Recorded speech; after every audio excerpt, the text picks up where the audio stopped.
everybody. Welcome once again. You've got gas here on You Got Gas. That's right. I got to get ready. I got to get used to that part of it, because there's a whole thing of before that. Well, You've Got Gas. I'm Hot Rod Bob Beck along with Anna Octane and the inimitable Bruce Barker. Hey, we're here. We're back. It's another week here on Gas, and we are streaming live at gotgas.com and Facebook. You go to GAS, G-A-A-S, the Great American Auto Scene on Facebook, and we are streaming live in both locations. Now, if you happen to miss this, then you're not hearing what I'm saying. Yeah. But if you do miss it or you want to see the show over again, it will be an archive later tonight, and we will be playing it on the website, on the Got Gas website. You go into archive, and there it is. So You've Got Gas once again here on Gas. Yeah, the Great American Auto Scene. If I ever get confused by that, Bob, too, all I have to do, and I'm sure you're the same, is I turn around and there's these giant screens everywhere you look. That, and we have gas. There's no question about that. All right, so you've heard from me and you've heard from Bruce, but what about Anna? I just have the Great American Auto Scene. I don't have gas. And we're very thankful for that at the moment. Wait a minute, what are you talking about? Maybe it's something else entirely. It might be. Well, it's a woman, and I've understood. It's hard to. I found that if they don't talk a lot, the pressure has to build up. It's got to go someplace. With a guy, we don't talk a lot. We know where it goes. Oh, no. But that's another story. TMI, too much information. We are having too much fun. It's Gas, your hot rodding show. We tell you what's hot, what's not, what's going to be, and what could be in the world of hot rodding, tabletop racing and building, model cars and so forth, as well as regular nostalgia drag racing, whatever hits the news. This is the show for the guy who knows, or gal that knows that ricky-ticky sound under the hood. You know what it is. If you don't know what those sounds are, we don't want to talk to you. That's not what the show's about. We're not going to help you buy a car. We're not going to help you talk to the dealer. We're not going to tell you which new car is better. We don't care about new cars. This is about the good old stuff.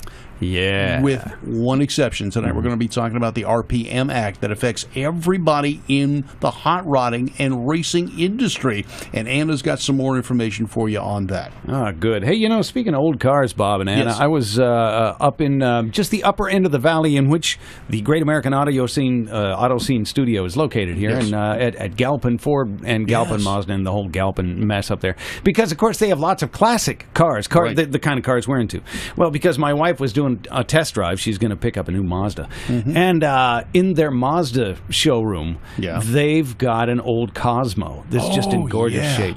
And I was just going, man, can we drive that? Yeah. I think it's a 1970, a 70 Cosmo. Could be. And for those of you who are not astute on imports, Cosmo was the top-of-the-line coupe that Mazda brought in the country here.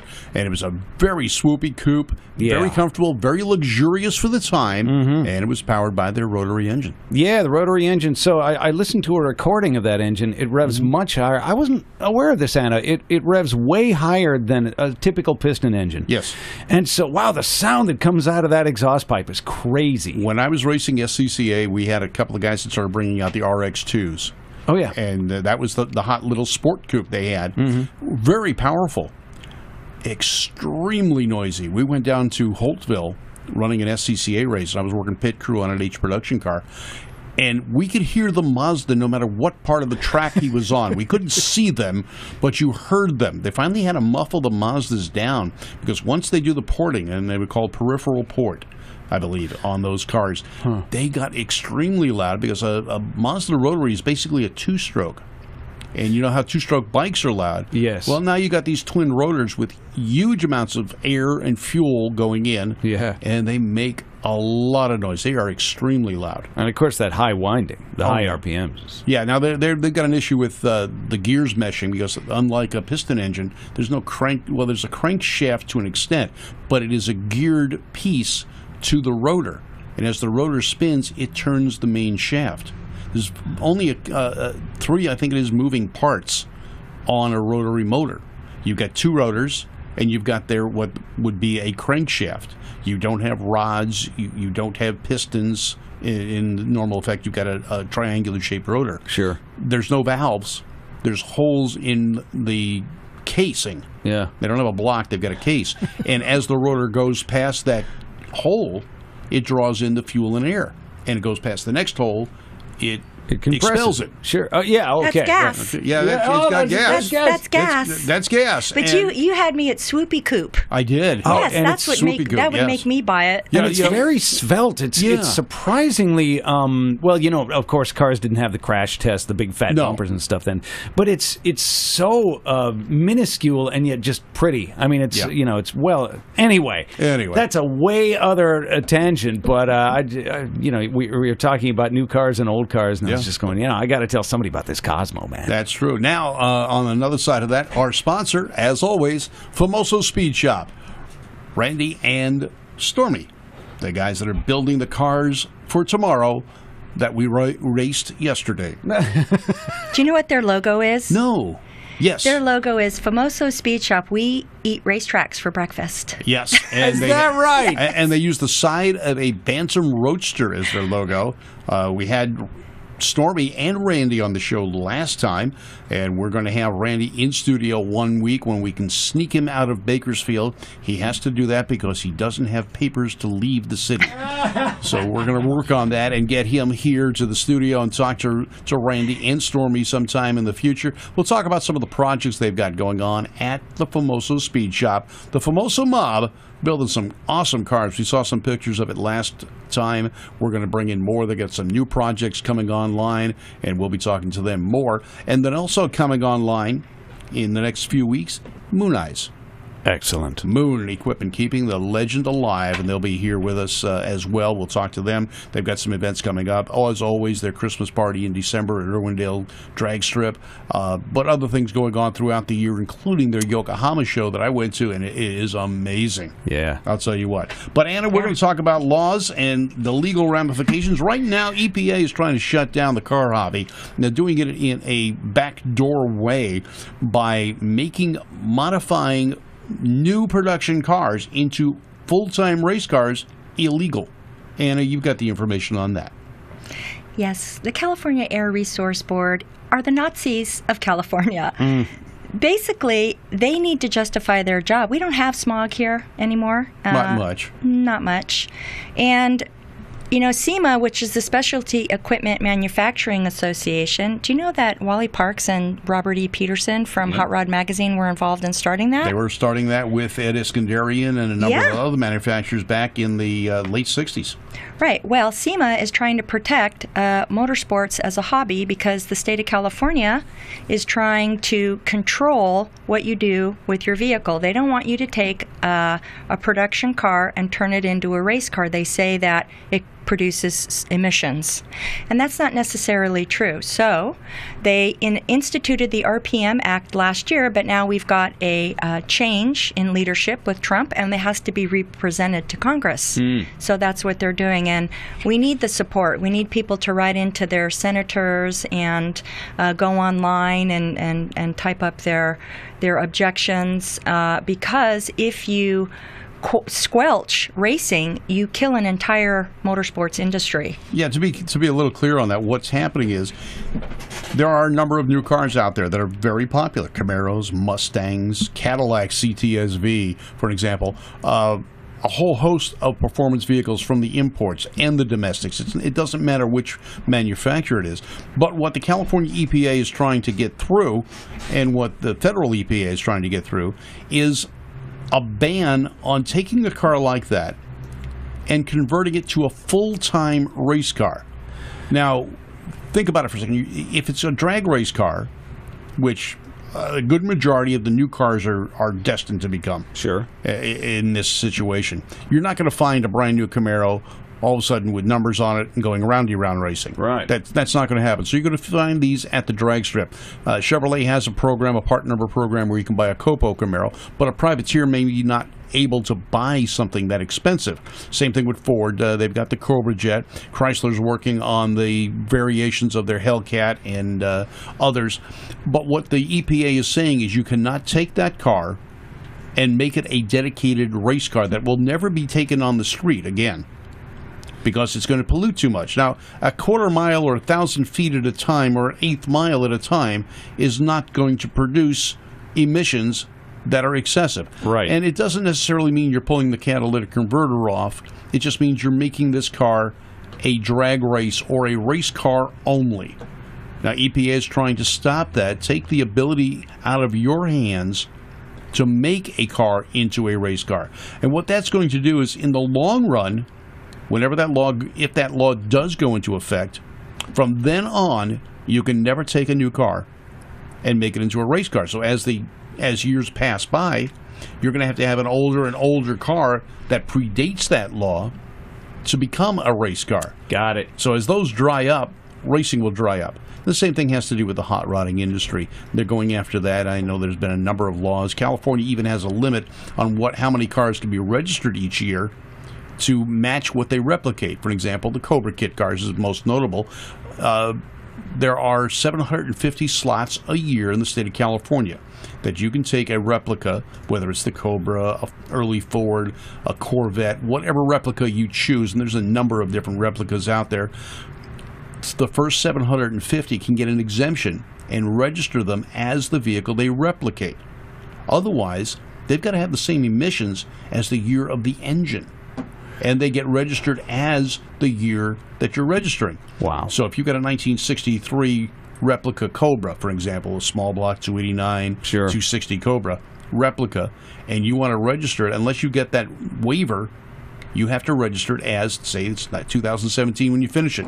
Oh, that's man. it. Same thing would happen with a factory 533 Ford or anything of that nature. You know, they're also trying to limit how many miles you can drive your nostalgia vehicle as well. They want all the old Mustangs and Camaros smogged, and they're trying to get those involved in the RPM Act as well. So, I mean, we have to understand how it affects every other area and really what it is in order to be able to protect our hobby. If you just blindly write in a letter and you sound like an idiot, they're not gonna read it. Yeah. But they do log every single call that comes in. So the more votes we get, and you know, hot rodding is an American tradition, and especially in Southern California, I think we should protect that. Because driving, they're saying, is a privilege, not a right, and they're dictating what we can and cannot drive, literally. Yeah, and if you look at something, if you want to get involved in this, SEMA's got the vernacular, or they've got a template that you can use, that you can send in. You just go to the SEMA website, and the SANS, the Special Equipment Hot Rodders Association section, I guess you'd call it the civilian section when you're not part of the manufacturers association, but you can get the template letter, you can send it in. I think you can even send it right from their website, can't you? Yes, you can. And you know, the RPM Act is even supported by the American Motorcycle Association and, you know, the truck industry as well. So it's really affecting everybody, not just the hot rodding community. No, and you're right. And, you know, if you've got an opposing view, I'd love to hear it. And you can call us on our 800 number. It's on our website, Got Gas, and Bruce has got that as well someplace. But yeah, 800-809-0802 in case you wonder. All right, so you can call in. We'll gladly take an opposing view or supportive view if you want to call in. That's not a problem. And don't forget, any show that we do, you are welcome to call in and give your opinion about what we're talking about or some insight you may have. And I just want to make a shout out while we're talking about things like that. Bobby Schlegel back east. He's got the Hills of Poppin' Dragster. Yep. He's always watching the show, has been since the older days.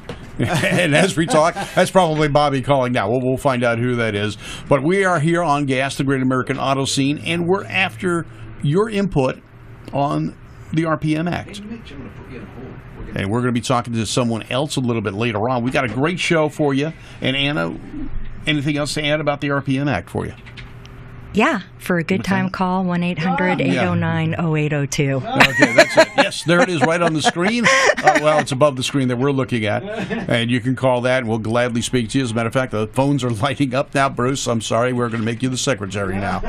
But RPM Act affects all of us, whether it's a hot rod, a muscle car, or a race car. It's going to trickle down, and they're trying to ban the cars. Now, one of the things I've noticed, and I don't know, if you're out of California, it's not that big a deal, maybe, but there are 17 states that have the California emission standard. So you could be, and that includes New York, Atlanta, parts of Texas, and so forth, that are part of the California standard, the Bar 90 standard and above. I've got a 1989 Corvette. It's treated as a gross polluter. Yeah. I have to go in for a special smog test on my car every 2 years. Wow. And if it doesn't pass, they may give me a waiver for a year if I can't get it to pass. If it doesn't pass, I get to sell it to them for just over $1,000, and they get to crush it. Hey, nice privilege there. So the state of California is trying to eliminate the collector cars and the hobby one way, shape, or form. And there's no way getting around it. They stopped the rolling exemption. It used to be 25 years and older. They stopped that. Now it's capped at 1976. Yeah, and just stays there. It just stays there. So, well, and as you guys know, for a while it was even older cars that weren't really required to have much in the way of smog equipment when they were new. I had a 67 Fiat 850, which has got to be one of the most underpowered cars I've ever driven. Yep. And it had to pass a smog check. A 1967 car. Yeah. There was no smog equipment on that car. No. And I couldn't get it to pass. And I fought it and fought it and fought it. Well, I got lucky, and eventually I think the government, within some months of me just not being able to drive the car, they changed the law, and it became exempt. But it was like, what do you mean? And now, of course, what you're talking about, Anna and Bob, is bringing that type of law back. Yes. Just to get the cars off the road permanently.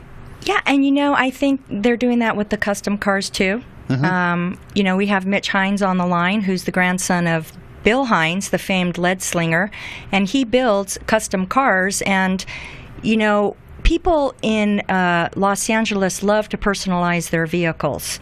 And so if you've spent all this money on a beautiful custom car and then you're only allowed to drive it 5,000 miles a year, what's the point, I bet he's got some things to say about that, too. And we're going to get to him in just a minute. But on the line with us, calling all the way from the snowbound part of the country, way back east, it's Bobby Schlegel. How you doing, Bobby?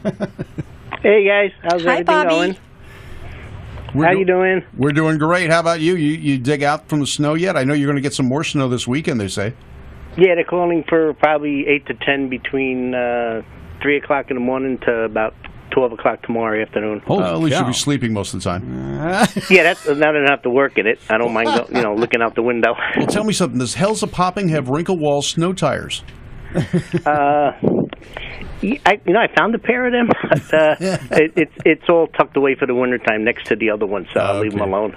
Yeah, you got your two vintage dragsters that are just beautiful. You can see them on Facebook, Bobby Schlegel's site. That's SCHLAGEL, the Hells of Poppin' car. And what's the other one called? Alley-oop. That's the Linwood car. Beautiful dragsters, and they are true nostalgia dragsters. They are not repops. No, they're the original ones. Yep. In fact, when I did Hells of Poppin', I was able to talk to Dode and Jimmy before Jimmy passed away, and they numbered them. They said between 12 and 15 of the original twin hoop cars that they built, and this was one of them. And that's a Dragmaster chassis for those of you not familiar with Dode Martin. Beautiful cars. I love the Dragmasters. One of the friends of the show here. Don't look at me, I don't know. The great cartoonist, and also my mind's gone blank. The former Nickelodeon, now with Warner Brothers. That's right. Now with Jeff DeGrandis. Jeff DeGrandis. He built a double hoop Dragmaster and had that for a while. It was great. And then I've seen yours, and then there's one up at Bakersfield that no longer will pass tech, so it's parked, but he's never going to get rid of it. It's a short wheelbase car. Jeff, they call him Dragster Jeff. Oh yeah, Dragster Jeff. Sure. Yeah, up in. So they just turn those into cackle cars because they can't run down the track. Maybe he should. Bobby, you use yours as like a cackle car, don't you? You fire it up.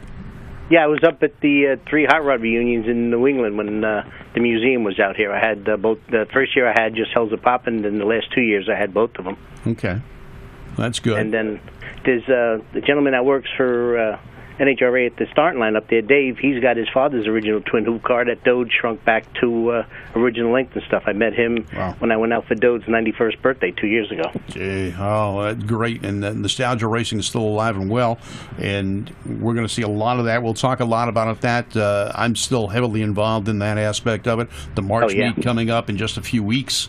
Yep, and that's going to be awesome. It's going to be great again, I'm sure. We're going to make drag racing great again. That's what we're going to do. It's going to be fun. We get enough look. Everybody comes over, looks at them, and the kids of today that race, they look at them and say, "That people used to race those things," and that's how it started. Well, we do appreciate you calling in, Bobby. We've got another guy online that's waiting for us, and stay warm if you can. Oh, I appreciate it, and then I'm enjoying the show, and my buddies are enjoying the show also. So good. I'm keep glad. it going. Thank you. All right, thanks, Bobby. Take care now. Thanks. Be safe out there. Bye. Always. I remember you can see the show live streaming on Facebook, on GAS, Great American Auto Scene on Facebook, and on our website, gotgas.com. Man, what the experiment continues. It's amazing. How does all this stuff work? It's like some. I don't know. Magic. Yeah, it's magic. You have magic fingers the way you push buttons. It's phenomenal. Sarah You're a pro. says the same thing. Oh man, but that's another story altogether. How's a person? I do something at the drags, and I'm going to do this. I'm going to open it up for all the GAS viewers. If you're a drag racer and you get a perfect reaction time, we have got a perfect light pin and sticker for you. If you send us a copy of your, let's see, hold this up so people can see it.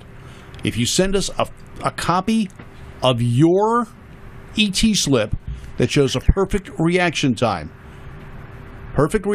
Trip Zip will get you a perfect light sticker and pin that you can put on your hat. Ooh, intimidate the guy next to you. I'm a pin guy. I like that pin. Well, we got the matching pin. You get the pin and the sticker. Ooh. Just send us a copy of your ET slip for 2017. I don't want to see an old one. I want to see a current one for the 2017 season. Get us a copy. Post it on GAS, Great American Auto Scene on Facebook. Great American Auto Scene on Facebook. Post your perfect reaction time. And then private message me on Facebook, the address and your name, and I will send you out the pin and sticker from GAS. Yeah, because you could do the public message, but that would be trouble. Don't want your address going out to the public. All right, Anna, you got somebody on the line that we want to talk to because this guy is living the life and letting the legend live. Yeah. Mitch Hines, who is the grandson of famed lead slinger Bill Hines, is carrying on the tradition of leading custom cars, and we have him on the phone. He was nominated and actually received an award from SEMA as 30 Under 30, the future builders coming on scene, and so we're going to talk to him a little bit about custom cars. Hey, Anna, Bob, Bruce, how's it going, guys? Good. Hey, how's it going, Mitch? Going good. Just getting things straightened up over here at the shop. Yeah, what are you working on now? I'm working on a 55 Studebaker. That's going to be a full custom. We're doing French headlights and different tail lights and scoops and all kinds of fun stuff. Is that someone's Studebaker we know? No, I don't know who Studebaker that is. You don't know who the Studebaker that is? Okay. Yeah, it might be a familiar name. Yeah? Well, yeah, Mitch is doing a beautiful. Working on here for a few months. Yeah, he's doing a beautiful job. It's not easy to lead. It's like all hand work. It's not. You want to tell us about lead? How lead supersedes Bondo? How come it's better? I mean, yeah, it just, it lasts longer, the durability of it. It's not going to crack on you in a couple years like Bondo will. It's just the old school stuff they started with and something Grandpa stuck with, and he never wanted to switch over to the new stuff, and he just kept going with the lead, and that's kind of how I picked it up and want to keep it going traditional how they used to do it, Now, I've watched guys sling lead. I watched Bill do it a few times, and it's an art. How long did it take you to get your craft going the way it needs to? I mean, to tell you the truth, I picked it up kind of fast just because I had always grown up watching Grandpa do it. And then when it came time for me to actually do my first lead job, Grandpa was like, go do this lead job. And I said, well, aren't you going to come show me, Grandpa, what to do and this and that? And he goes, what to do? What do you mean what to do? You've been watching me your whole life. You know how to do it. Go do it. So he kind of just threw me in there and just made me do it. And I just learned from my mistakes real quick. And I picked it up pretty fast, but it is an art form, and it's hard to keep the heat at the right temp, and you don't want to melt it off or get it too hot. And it is an art form. It definitely is. How many custom cars have you built now? I want to say roughly around a dozen since I've been about 17, the last 12, 13 years. I've built almost one a year. And when you were voted at SEMA for 30 Under 30, what did they send you? A plaque? They sent me a nice award and plaque, and they gave me credits in their program for the year. What do we were just talking about the RPM Act. Are you familiar with that, where the California Air Resource Board is trying to limit racing because of emissions? What do you think about that with custom cars? I mean, there's always been, regulations and stuff that they want to try to cut you down on, and this takes me back to a few years ago. I even got pulled over. I was in my '94 Chevy Silverado, and the cop pulled me over and told me my truck was too low, that it was unsafe. and I didn't want to tell, I had adjustable suspension on it, but I didn't want to tell him, I have adjustable suspension, then he was going to write me up for that. And that takes me back to why they started hydraulics, and why Grandpa started hydraulics in the early 60s was for that very reason, because the cops were giving all the guys in Bellflower and Lakewood tickets for their cars being too low. So the hydraulics were actually considered lifts. That's what they were calling them back then. Mm-hmm. So that's where it all came from, was the laws and regulations. And your grandfather is considered the father of hydraulics in the lowrider community. They really revere him for that. And you have in your garage the very first lift that he built, don't you? Yeah, we actually have the '59 Chevy Buddha buggy, which was the very first Impala ever in the world to have hydraulic lifts on it. And they're still functioning to this day. Wow. Yeah, he was quite a mechanical genius. He was one of the first to engineer a retractable, convertible top armature, wasn't he? Right, yeah, he did that in 41. He did in 1941, and Troy Ladd just won for that at America's Most Beautiful Roadster on Bruce Wanta's Mulholland Speedster, utilizing that same engineering. And your grandpa had been doing it since way back when. Since even before Troy was even thought of. Yeah. And Bill was quite an amazing guy. He could look at something and tell you right away how to do it. He was like a mechanical genius. Have you picked up the smoking of the cigar yet? No, that I haven't. I can't take the cigar smoke. That I haven't done yet. I had enough of it throughout my lifetime, enough of the secondhand. I think I'm good. Yeah, all right. We've got on screen right now, for those of you watching, we've got a picture of Bill Hines standing in front of a great custom Ford F-Series pickup truck. And Bill was a mainstay at West Coast Customs. I remember meeting him a number of times. I think, Anna, you introduced me to him a bunch of years ago. But the cars that he came up with were just amazing craftsmanship. How did he influence you as to your design styles? He just the way he did things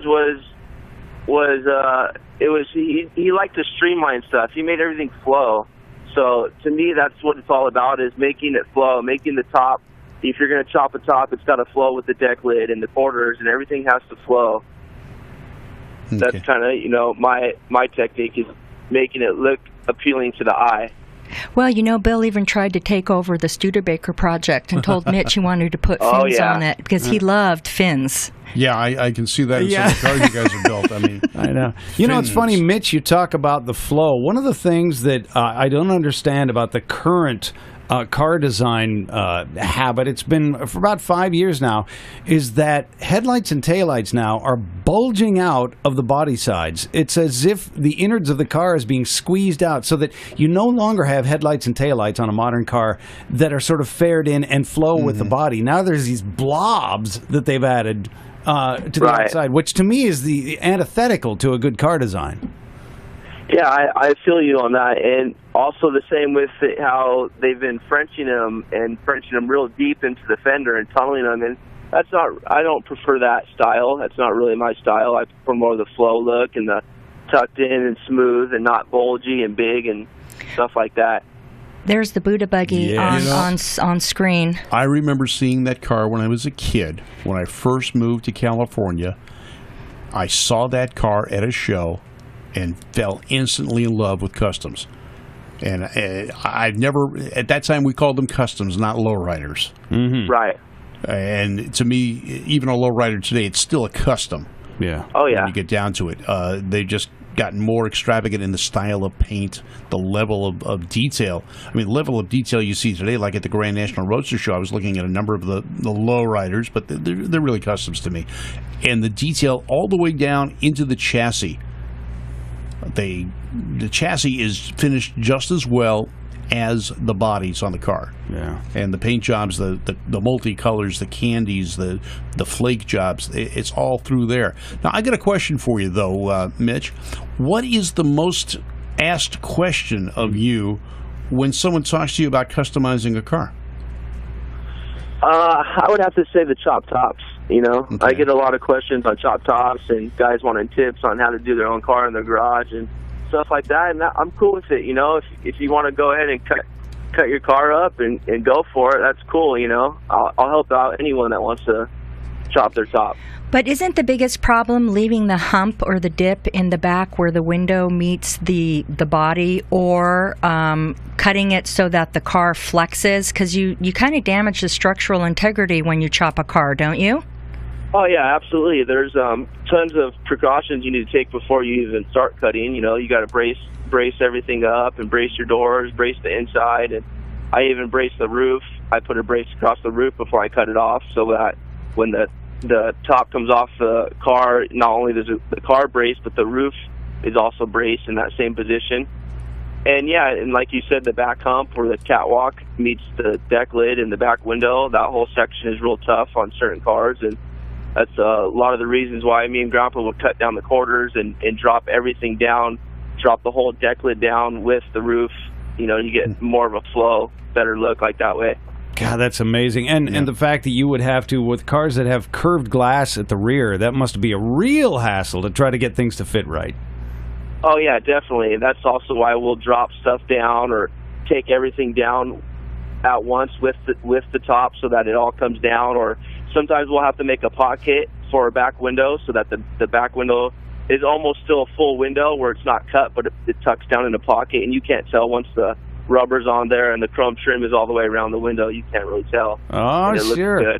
Nice trick. Why didn't I think of that? There's certain tricks to the trade. Now, did you chop a car live in Salina?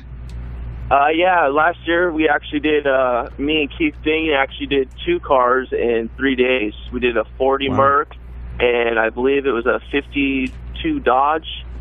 Oh, yeah, Dodge. they came out good, and it was fun. We do that show every year. Wow, the Dodge. Which model Dodge did you start with?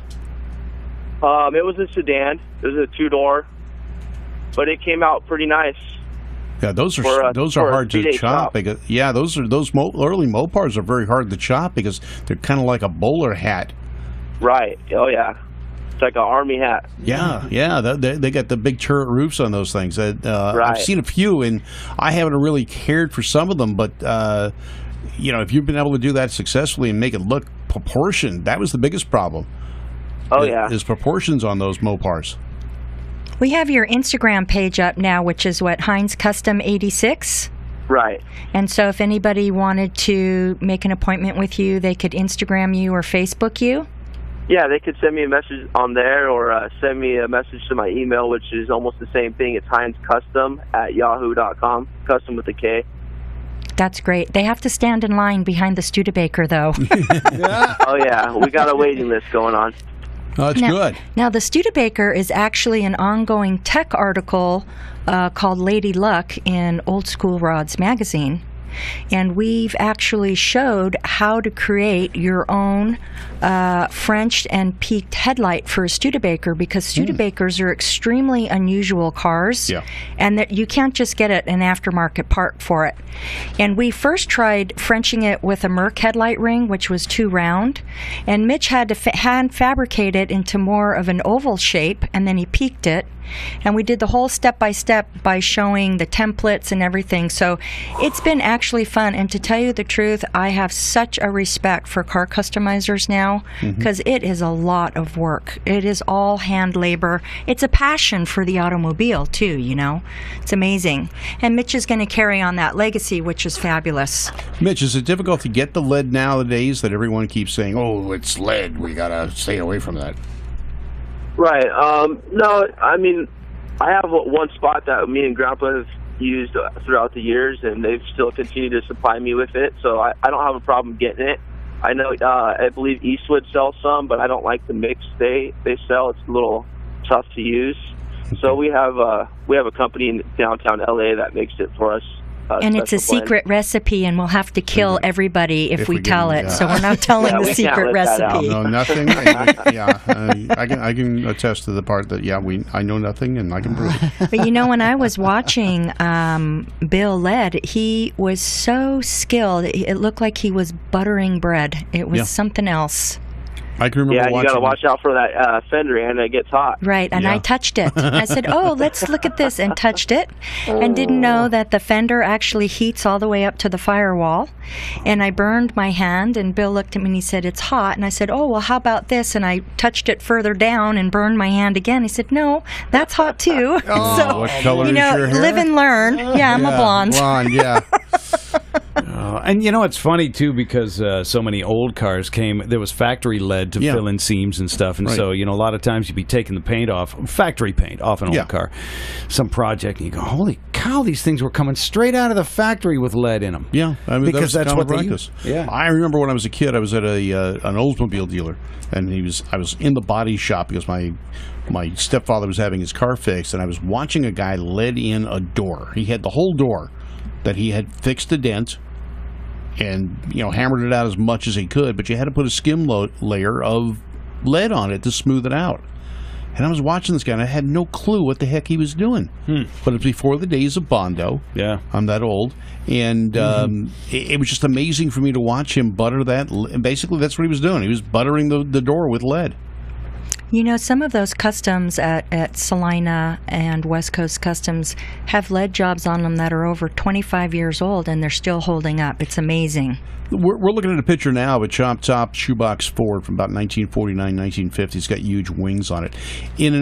That's the Bat. That's the Bat. That's the real Batmobile. The real Bat. That's before George Barris's Batmobile, and Bill Hines used to work for George Barris. Before George took the Futura car from Ford and painted it black, and all of a sudden it became the Batmobile. Yeah. We won't talk about that. Anyway, I've got another opinion of that. But Bill, I think Bill really influenced George on that vehicle, because Bill was a master of fins. Well, he did. I mean, Sam was a different guy. Sam made everything subtle. Yeah. And he did good. How much lead would you use on a typical custom job? How much weight do you add to a car? Oh, it depends on the extent of the lead job. If you're leading the whole car, that's chop top, that's the headlights, the tail lights. I mean, you're talking 300 pounds of lead for a full custom. That's amazing. That's like carrying a mother-in-law in the car with you all the time. Would be nice. Well, I mean, or it could be more. You know, like the Bat. That's very extensive custom work. Those fins that Grandpa added, that's a lot of lead. You know, so that car's probably got anywhere from 300 to 450 pounds of lead in it. Wow. I think he said there was more than that. I there think, may be. Yeah. I mean, I don't know if he knew the exact amount, but there very well could be more than 400 pounds of lead in that car, yes. Wow. Well, you know. Mitch, are you ever considering doing workshops on lead like Gene Winfield does with his workshops? Have you considered? Yeah, I think that would be fun. I wouldn't mind doing it. You know, I think it would be great to get some younger kids involved and get the youth involved in the old traditions of custom cars. That'd be awesome. You know, one of the things we might do, just thinking about that, and help you and give us another topic to cover, is the gas cruise in at your shop and maybe have you do some lead demonstrations on that Studebaker since you're working on it already, and then maybe talk people into coming to a class and you teach it. Yeah, that'd be fun. That'd be great. I would be definitely interested in that. All right, well, let's work on that, and we'll have a gas day at your shop and have an open house, and everyone can get gas and lead at the same time. Gas and lead. Yeah. Gas and There you lead. go. Yeah. I miss leaded gas. That's what we call it, the leaded gas day. Well, you know, Mitch is still organizing the shop because Bill Okay. had like 60 years worth of parts, Oh, yeah. and he's still working on getting it all set up. And I think that would be a great idea once it's all put together. What city are Yeah, you in? definitely. What city are you in, Mitch? We're in North Long Beach. North Long. Okay, I'm not too far from you there, North Long Beach, and we're going to try and get it. But get in touch with Mitch Hines. Go to his Facebook page or Instagram. Check it out. King of Customs was referred to as George Barris, but right now you're the prince. That's Thank great. you. I appreciate it. Well, thanks for coming on, Mitch. It was a pleasure to talk to you, and we'll have you on the show again. And you've taught us a lot of cool things, and we'll look forward to doing some projects with you in the future. And we will talk to you about doing a cruise at your place. Yeah, that'd be great. We'll get people over there and see exactly the work you're doing and see that Studebaker that's being featured in that magazine of unknown ownership. You'd be surprised how many people watch that. I mean, I get emails and people talking to me at shows all the time. How's that car coming? What's Mitch doing now? And it's actually really pulled the community together. It's fun. They all feel like they're part of it, and that's what it's all about. We'll do it. We'll get it done. We'll coordinate with you offline and see what we can do. Sounds good, guys. Thanks for having me on. All right, Mitch. Thank you for calling in, and you've got gas now. Keep on Talk to you cruising. later. Bye-bye. Jeez, that is a great idea, Bob. Yeah. I'm glad why you not? came up with that. It just spills out of when the gas builds up. Something's got to come out. And, Out of your fertile mind. yeah, it's something that's been called. Yeah. Oh, what I've been called. All right, ladies and gentlemen, thank you very much. You've got gas. We're going to continue on. We're going to take a little bit of a break here. Bruce, can you put up the Famoso Speed Shop?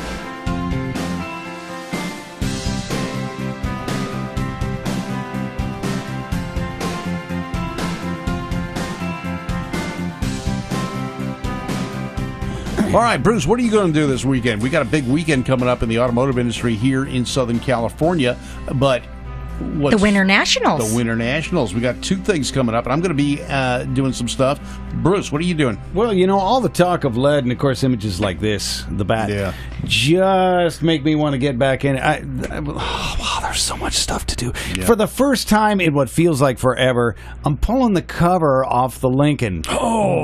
And actually driving it. You have a go. beautiful finned vehicle downstairs that Yes. you need to drive more. Well, it's yes. you guys. We stood all the weather predictions on their collective ears Yes. this winter in Southern California, and I didn't really anticipate that. I don't have storage space for that car; it's too big. So, it hangs out outside, stored essentially under heavy fabric. But Yes. so that's going to be a fun time. And you guys probably already know this, but I've got this. I think I might have mentioned this on an earlier episode. I need to push it out of the garage and get on it. The wife is saying that's the only way this car is going to get finished. Is this '59 Galaxy that I'm turning into? Speaking of Barris, turning into the TV Batmobile. You are? Yeah, and it's not going to happen if I just leave it parked inside. No, a 59? Yeah, it's a 59, which means it's honestly Difficult. a bit short.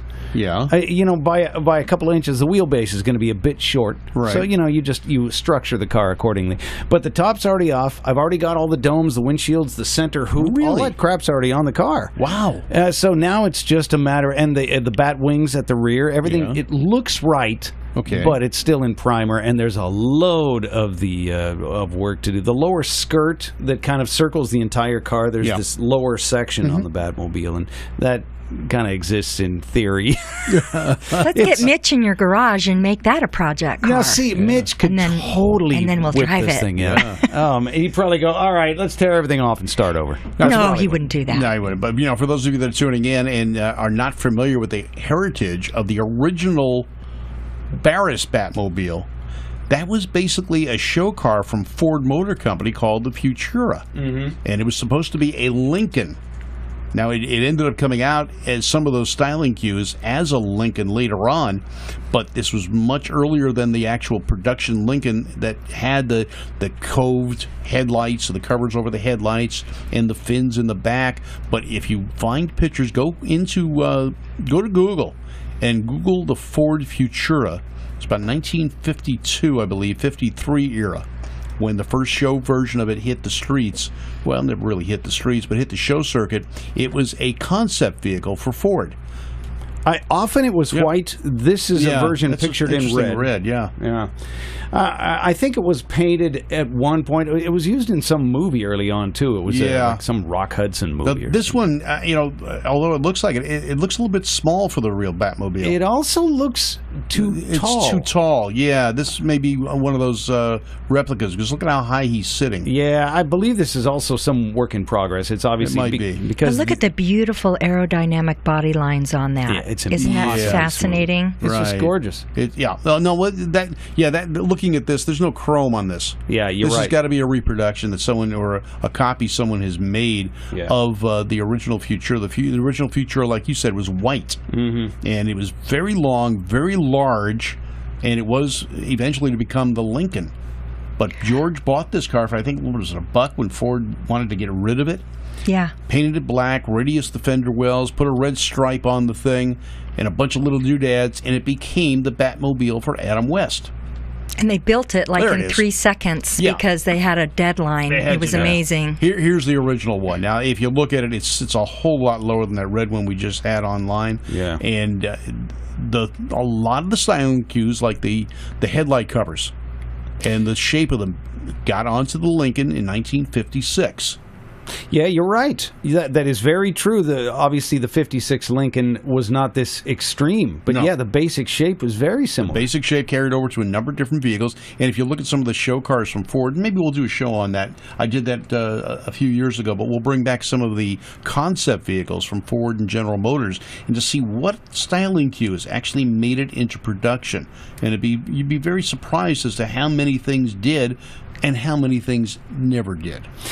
Yeah. Well, they were taking a lot of cues from aviation, too, and early NASA influences and trying to make them look like rocket ships. And and it's interesting that the cars of the future that we have today are all fiberglass and batteries. I know. Isn't it funny? It's just it's the direction they were going. It just took us a while to get there. And, of course, you mentioned the space age, which is what a lot of 50s cars looked like. They all looked like rocket ships. Yeah. But especially GM's Firebird series of cars, they looked like rockets. They look like airplanes. And I remember going back to the Woodward Dream Cruise a few years ago, and GM had there's a 50-style diner on Woodward Boulevard, and it's in the center of where a lot of the cruising was going on. GM actually rented the whole facility for the day, filled the parking lot with their concept cars, and the original Firebird that really looks like a jet that just took the wings off. It does. It kind of reminds me, too, of Craig Breedlove's the Land Speed record. Land Speed car. Yeah. But it was there, and it was the first time I had seen it in person, and that was just an amazing sight. Was that the Spirit of America? The Spirit of America was Craig Breedlove's car that he went off the end of the Bonneville Salt Flats, found the only puddle, and sunk. But he set the speed record with that car. But the Firebird was along those lines in style, considerably smaller than Breedlove's.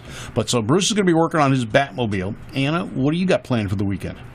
This weekend, I'll probably, might do a photo shoot or something. Something like that. Yeah, you're always a little bit I'm busy. at the Peterson Museum. You're at the Peterson this weekend. Yeah, doing vault tours. You were the tour guide for the vault. You're the docent. Well, I'm kind of like an automotive historian more than a vault tour guide. Okay. But it is fun down there. I call it a car party because you never know what's going to be down there. It's a constantly living, breathing exhibit.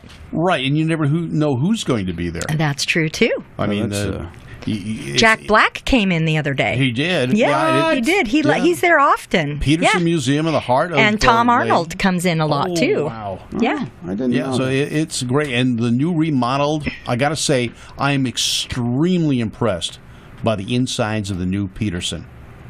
Oh, we've got so much exhibit space. Yes. And speaking of exhibit space, the Dan Gurney Eagles came in. Ooh, did it? And on Valentine's Day, they're doing special tours in the vault, 1-hour tours on a certain category. So if you want to come in and just see performance vehicles, you can. Or if you want to just see the Hollywood cars, you can. And it's $12 a tour. Well, that's not bad. Yeah. That's great. And I've been lucky enough that before you were born, almost. No, a friend of mine used to be the main guy there at Peterson a decade or so ago, and I got the tour of the vault. Was that Dick Messer? Dick Messer. We love Dick Messer. He's in Florida now, isn't he? He retired. He's gone. No, he's in Florida. He's in Florida. Mm-hmm. Yeah. I mean, he's not. He's gone from California. He's gone to Florida. But he had a great. He had a Seata. He used to road race at vintage races. He was a car enthusiast. He had a Nomad that he bought when he was a teenager. He still had it, and it was beautiful. And then he was with Peterson Museum for 15, 20 years. Yeah. And was a friend of Bob Peterson as well. Right, and now we have Leslie Kendall still there, and Dana's still there, and we have Terry Cargis now. Okay. Is replaced Dick, and he's doing a phenomenal job. And we have lots of parties there, and it's just so much fun. Yeah, it's a beautiful place. I tell you what, if you want to know the history of the automobile, even from the days of AAA. Absolutely. They have a whole special there on the Automobile Club of America, Southern California version. And a lot of people don't know this, but you look, for those of you who know what AAA is throughout the country, you think of, it's an insurance company, or you got roadside assistance. Well, that's not what it started out to be. AAA was a club. It was a car club. They set up cruises, rallies, and things for automotive enthusiasts in the early 1900s. It wasn't until later on, about 1912, that their members needed insurance to cover them on their horseless carriages, basically. Yes. And AAA went into the car insurance business and the roadside assistance. Now, in California, the original Highway Patrol was the Automobile Club of Southern California. Crazy. That's right. They used to do the street signs. They used to do the mile markers. Signs. Yes. They had roadside service. They mapped out. They made maps so people wouldn't get lost and die in their cars. That's true, so they knew where they were going. They even mapped the Pan American Highway. And one of the original vehicles used that was specially built by Ford in 1929 is still in existence. The AAA has it in their what they call their Ace Garage here in Southern California. The original 1929 Ford Roadster pickup that was used to map the Pan American Highway. There were three. There's one known to exist, and AAA still has it. And they bought it after it was restored from a local person here in Southern California that just happened to pawn it and started restoring it, and then when looked into the history of it, found out it was the AAA car. Amazing. So he's got it. AAA's restored a number of vehicles. They've got a Cameo pickup truck they restored that was an original service vehicle here in Southern California, and it's a great history lesson when you go to the Peterson. Oh, yeah. There's a whole section on the Automobile Club and how it affected Southern California life. So that's something to do. Yeah, we talk about AAA at the Peterson. Yeah. We say, thank God for AAA, because if it wasn't for them, our tow truck would be a cow in a chain. That's true. You never know. I mean, they commercialized and got service for everybody, including they do glass replacement on cars. They had service to do that, come to you to put the glass in the car. So everything that you see today is nothing really new. It's just a lot of entrepreneurs have done it. Now, for the weekend, I'm going to be busy. What you got going, Bob? Tomorrow morning, I'm going out to Pomona. It's the first day of qualifying for the NHRA Winter Nationals. Nice. I'm going to be out there, going to be saying hello to whoever I can and who's ever ready to go. The fuel cars won't qualify tomorrow, so I'm going to be talking to a lot of the fuel guys. Maybe we can get Jack Beckman or someone here on the studio sometime to talk with us about the current state of the fuel dragster. Leah is there. She's going to be there. Leah Pritchard. Yeah. And Friday night, I'm going to be moderator for the Night of Champions at the NHRA Museum. Leah Pritchard's going to be part of it. Bones Balow is going to be part of it. Wow. And we've got Krista, the granddaughter of Chris Karamessini. Wow. And she's going to be on with us and there's going to be another gentleman. Unfortunately, my mind's gone blank. Now, is Krista racing? She is racing. Krista's racing. She's driving an A-Fuel dragster. Last I checked, we'll find out more about what she's doing Friday night. But it's free. Come into the museum. Holy 6 cow. p.m. Friday night at the NHRA Motorsports Museum, we'll have the Night of Champions, and I'll be moderating it with 4 current drivers. Leah Pruitt, being the newest of the DSR team, is going to be there with us on stage. You get to ask questions of her. We'll ask questions of her and let her talk about her experiences. She got a full ride this year. Yep. Papa John, I believe, is the sponsor, stepped up along with whoever else she's got. I'm going to get a whole list from her as to what's going on with her, and we'll be talking about that. Then right after that, I head down to beautiful downtown Palm Springs for the Dr. George Car Show. This is a benefit show, not the Dr. George the West Coasters knew as the weatherman. This was an oncologist in the Palm Springs area that put together a fund that no patient, regardless of income, would go untreated for cancer.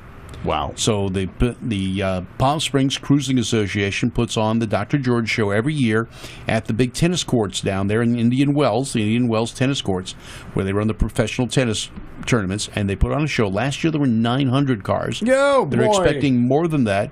I'm going to be the MC there. We've got a lot of top people coming in to talk to us. We'll be doing a small version of Gas right there on stage throughout the day at the Dr. George Show in Indian Wells. Come on down, say hello. Man. Can I just add something about the NHRA Museum? Yes, please. They unveiled at the Grand National Roadster Show the Beast 3 or 4. Which one was it? Yes. I think it was the Beast 3 that George Barris worked on.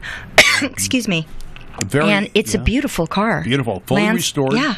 To the original version of it was. There was different incarnations throughout its racing history.